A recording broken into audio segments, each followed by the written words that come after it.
nabad waxay ilaga dhigan tahay is-ixtiraam iyo wada noolaansho iyo qofka insaanka ah oo xuquuqdiisa la ilaaliyo. nabad waarta waxaa loo heli karaa in la iscafiyo, in la sameeyo dib u heshiisiin la sameeyo. nabad waxay iga dhigan tahay in la isfahmo, in wax la iska maqlo, is-afgaransho, in la wada noolaado. inay dadka wax isku sheegaan oo isfahmaan oo war kale kala qaato la is adeeco qofkan wuxuu sheegay qofka kale inuu adeeca.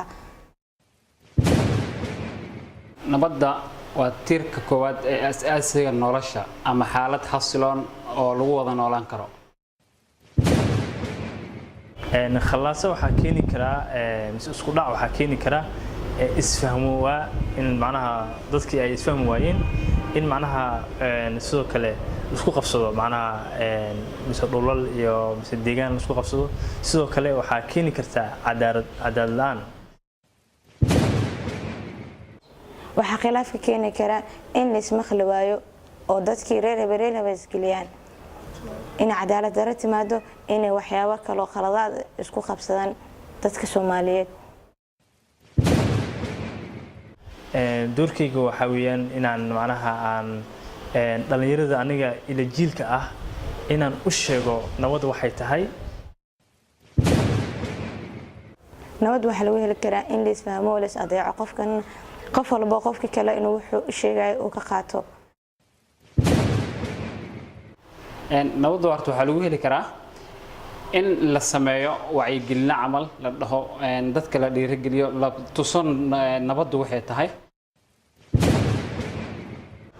nabaddu waxay iga dhigan tahay in la wada walaaloobo, wax la isla garto, la wada tashado. bulshada waxay nabadda uga shaqeyn kartaa inay is dhiirigeliyaan ee istusaan wadada saxda ee lagu heli karo nabad. nabaddu waxaa lagu heli karaa in la wada tashado, la iskuna afgarto mowqif lagu wada xalin karo xaaladaha daruuriga ee hadda jiro. qalilaasaha waxaa keena cadaalad darrada, wax yar oo kheyraad oo lagu dagaalamo, is-afwahan waa iyo nin walba inuu dhaho waxaan aniga maamulayo mise waxaan anigaba igama badno.